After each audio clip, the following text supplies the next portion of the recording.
I got to tell you that the master of improvisation would be Will Ferrell.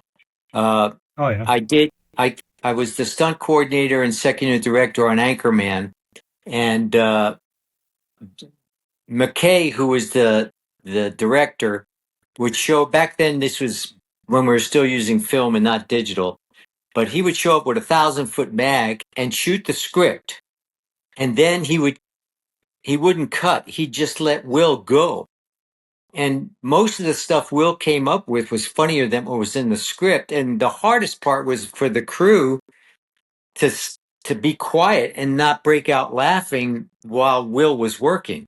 The greatest Oh yeah. improvisation no person aside from Robin Williams that I worked with on Hook, but Will was just amazing with improvisation. Oh no, It actually he's really. changed your Bill Murphy question, your Murphy question over to It's so him. good. It's so good. It's so good. Floor is yours. Yeah, definitely. But yeah, I mean, like, did you also work with Eddie? And because I can remember watching the movie Showtime with him and Robert De Niro.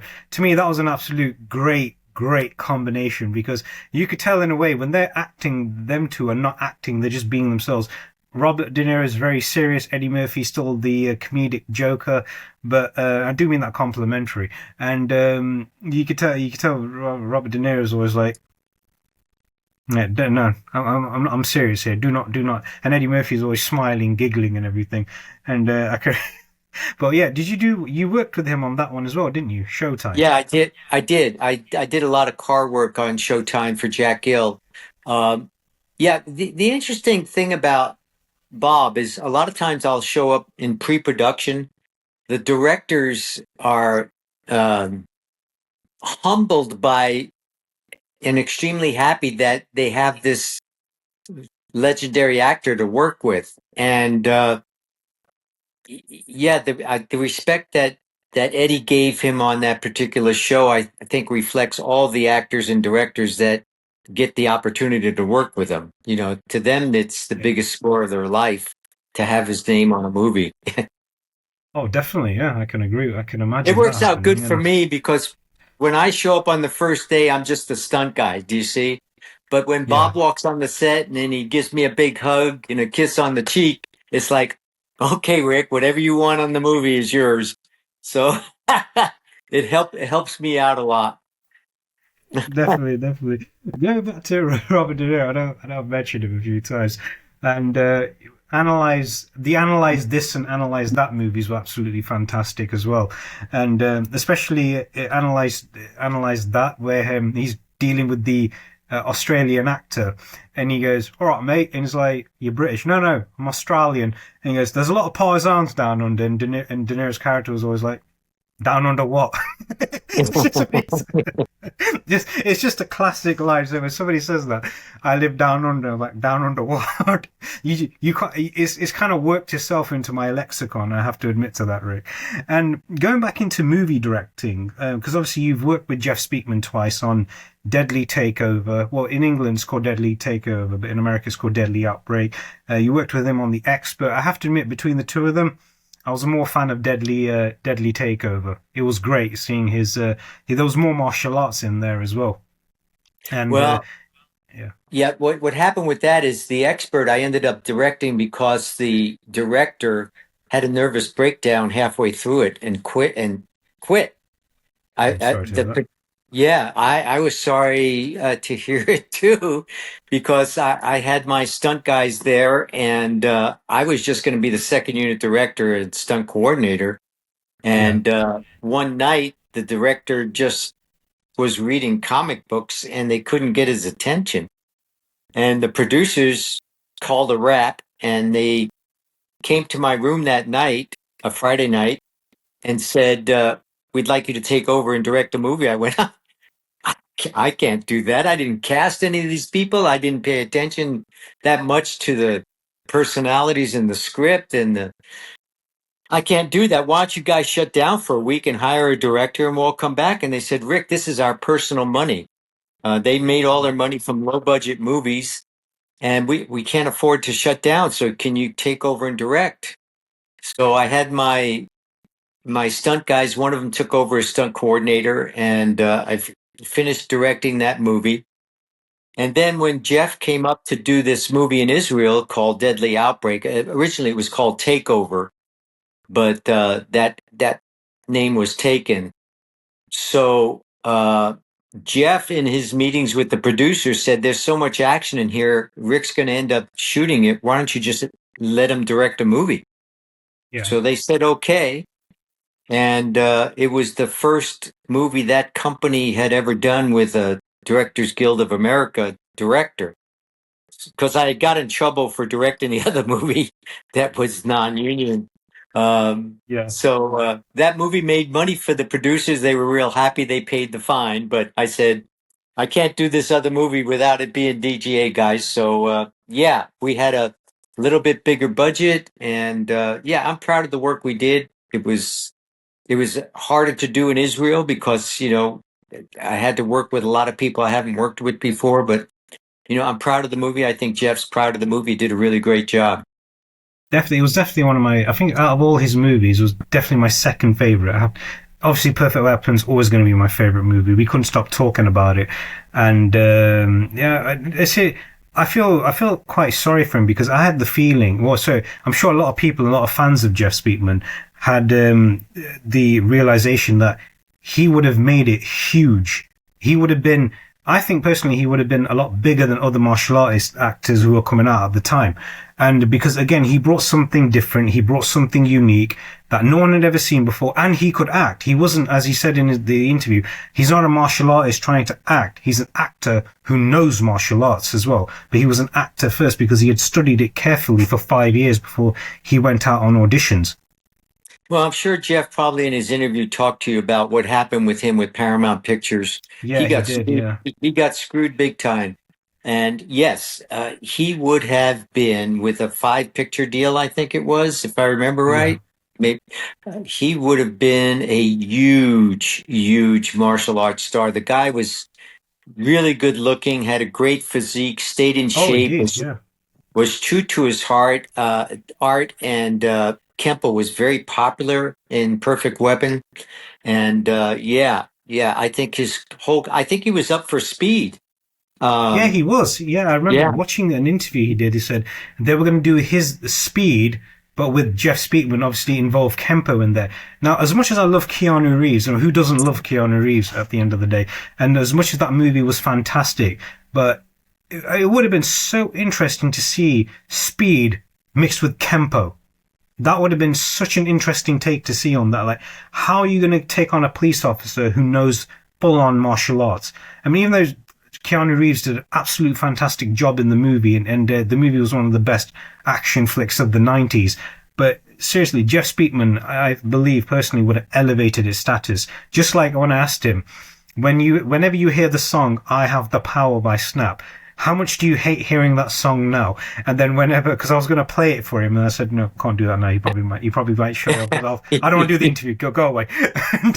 and I said to him, because I personally think that movie elevated that song's status. Because every time I hear it anywhere, whether it's in the gym or my mind goes back to Perfect Weapon.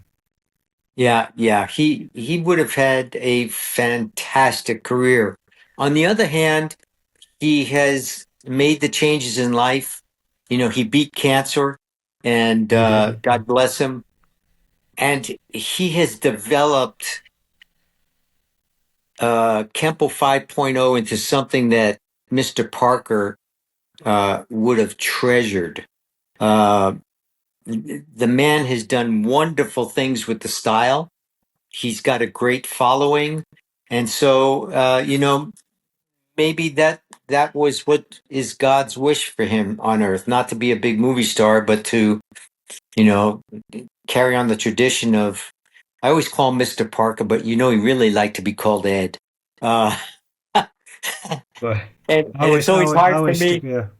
Yeah, and it's always hard for me because when I go to his camp every year, it's like I call him Jeff, and everybody's calling him Mr. Speakman. But we're such close buddies, and I'm close enough in rank to him now that I can do that. So, Yeah, I'm gonna stick with calling him Sensei There you Speakman. go. There you Throughout go. the entire interview, I would just continuously call him Sensei. That's good. Again, it's a term of respect because I believe he's done more than enough to earn that title. It's like, for example, a doctor, or he spent 10 years learning to become a doctor. I will call him doctor because at the end of the day, I respect the fact that they dedicated their time, they dedicated their effort to achieve that goal that they wanted to achieve from a young age. And that's the same thing with Sensei Speakman. Same thing when I interviewed Chris Casamassa, because I believe he's a martial arts instructor as well. So I would always call him Sensei. Same thing with Maurice Crump.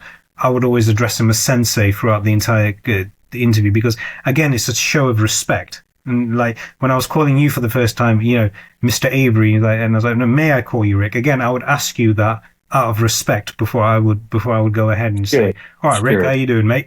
But again, Yeah.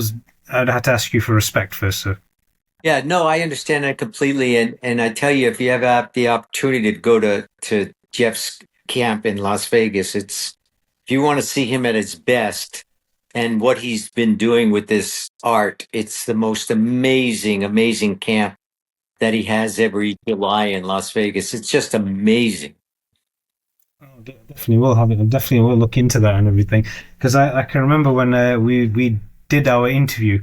And I sent the link to all my friends, and one of my other friends became an instant fan of him, so much where we would. I'll tell you the story. We would do a movie podcast every week. I said, "You got to do this movie called The Perfect Weapon. What is it?" So I pulled out the phone, showed it him. I said, "This guy would have been a huge star." And he says exactly everything you said, word for word. He said the exact same thing as good-looking guy, great physique, real martial artist. And he saw that and he jumped out of his chair, ran home, watched the movie, comes the next day ready. Oh, I love that movie. Thanks for the recommendation. Come on, let's go talk about it right now. And when I recorded the interview, I sent it to him. He was like, Addi, how did you manage to get him? Well done, well done. And I was like, so you remembered him? He goes, yeah, the guy from Perfect Weapon. He's awesome. Oh, I can't wait to watch this. And then he was just so happy as well. And to tell you the truth, Rick, speaking to him, speaking to everybody, speaking to yourself, I mean, you've made this person's dream come true. So again, thank you so much for making this fan's dream come true to talk to you. Oh, I appreciate that so much. Thank you so much. Sincerely, sincerely. So from everybody you have trained with in the acting business and in martial arts, what is some of the best lessons you have learned and some of the best advice you've heard? Wow. Hmm. Ooh. Tough question. Well, in the martial arts world, I think personality wise and giving a good example of how to be a leader as a black belt would be Ed Parker. Definitely. A powerful, strong, imposing figure that is nothing but soft love. Do you know what I mean? A Yes. giving man. So in the martial arts, traditionally speaking, and ability wise, I would say Tadashi Yamashita, Oh, yes. who taught me my weapons and took me under his wing to do that, influenced me with weapons. Fighting wise, and how to have a positive look when you're a fighter. What to look for, I would say, would be Joe Louis, who holds a very warm place in my heart because he taught me how to be a competitor. Um, if we're still talking about martial artists and movies, God rest his soul, Chuck Norris was a very good friend of mine. I did a lot of fights with him on Walker and a few movies we worked on. He was always very giving and wonderful to work with. Jackie Chan, who I worked with, Sam Ho. Those would be all of my, and then I have friends that are still alive and kicking, like Benny Urquidez, who I see a few times a year, and I love to death. So those would be the martial artists. I think. I hope I'm not leaving anybody out that I really respect and enjoyed, with my career, who helped me with my career. Oh, definitely. Yeah. I mean, I've been told that Benny Urquidez is, if he's listening, a big shout out to him. Um, I heard he's coming to the UK hopefully next month in May. So I'm going to be booking the tickets pretty soon, hopefully, and go down there and meet this absolute living legend. And I heard he's good friends with the Sensei Speakman as well. Oh yeah, he's very good friends. He's good friends of a good friend of mine. You will find him to be the most loving, sweetest guy you've ever met, and the toughest fighter who's ever lived. You know, I used Yeah, to, definitely. I would, we were competing at the same time. I actually fought Benny at the San Fernando Championships. We reminisced about it when I had a podcast. He ended up beating me. We went into, this is when we fought with points. I think we went into double or triple overtime. He won, of course, because he never lost. But what a wonderful, wonderful guy. And if you look at his fights in the past, how he would get points or do jump spinning kicks and fight bigger guys and kick their asses. I mean, Benny's a phenomenal individual, and you get a chance to meet him. Tell him hi from me, and Consider it done. yeah, yeah, you'll be impressed with this guy. He's phenomenal. I can He imagine. spends I can most of the imagine. year on the road. I can imagine. Yeah, I mean, busybody, but yeah, he gets there in the end, definitely. So, one last question: yourself as a martial artist, what is the most important lesson to learn from martial arts, as in your own words? Patience.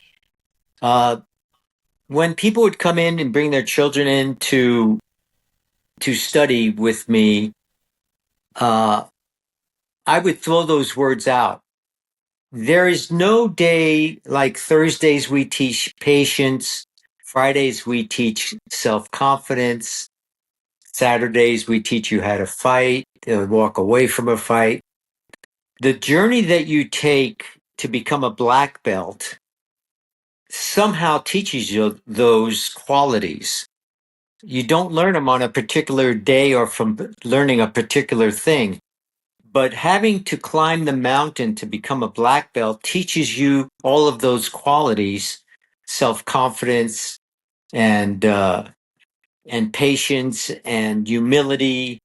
All of those things come from training. And the beauty of the martial arts is that when you finally achieve that first degree black belt and you've climbed this steep mountain, you realize that when you get to the top of the mountain, all you see is valleys and more mountains.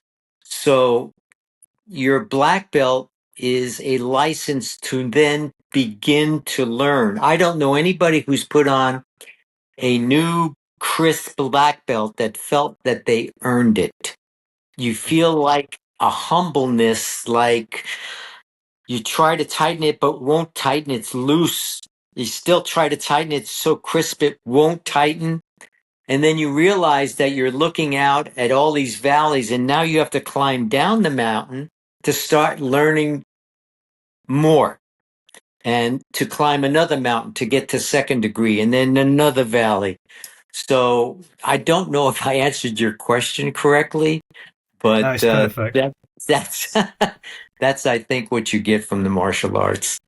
Oh, definitely, yeah. Because every martial art I ever learned myself was always say, be respectful, only use it for defense only.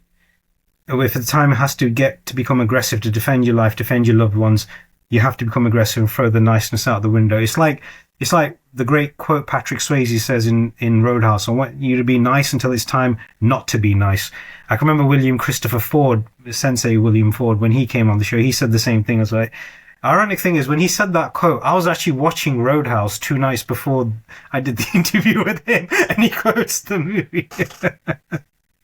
Well, you know, So the yeah, difference between a real coming up on a real martial artist in the street and a street fighter is if yeah, two real martial artists squared up in the street against each other, there wouldn't be a fight. yeah. Do you see? Their No, it martial wouldn't. It artists wouldn't. aren't that way. They'd walk away. It's the street fighter that is the one that pushes the buttons. Um, so you don't need to fear martial artists in the streets. They're not the ones that instigate fights. They always learn to walk away from conflict because Yeah. it's that old cliche saying, but it's a fact of life where they always says that it's never fear the loud one, fear the quiet one. Be concerned about them because they're very observational. They're very observant, seeing what's going on. Like there's no point in initiating quarrels with this individual because at the end of the day, they may have something to prove, but I have nothing to prove to anybody but myself. Yeah. Yeah. Absolutely true. Definitely. Yeah. Well, Rick Avery, it's been an absolute honor to have you on the show, my friend. Big brother. Thank you. Thank you. I Us. appreciate you. Thank you. Okay. Thank you. And it's been an absolute pleasure. Hope to collaborate with you again. Again, if you're ever in the UK, mate, coffee's on me. If I'm Coffee's ever in on the you. US, coffee's on me, mate. Governor. Uh, yeah. Don't hesitate to call anytime. Oh, consider it done. And if I'm ever in the US again, the coffee's on me as well. So remember, little cream, bit of sweetener. But There you go. For myself, it's just black, no cream, no sugar. You're a stud. Oh, you're flattering me there, mate. But it's been an absolute honor, so much, and you'll be in my prayers always. Amen to Thank that. you, sir. Same here. Thank you Cheers. very much.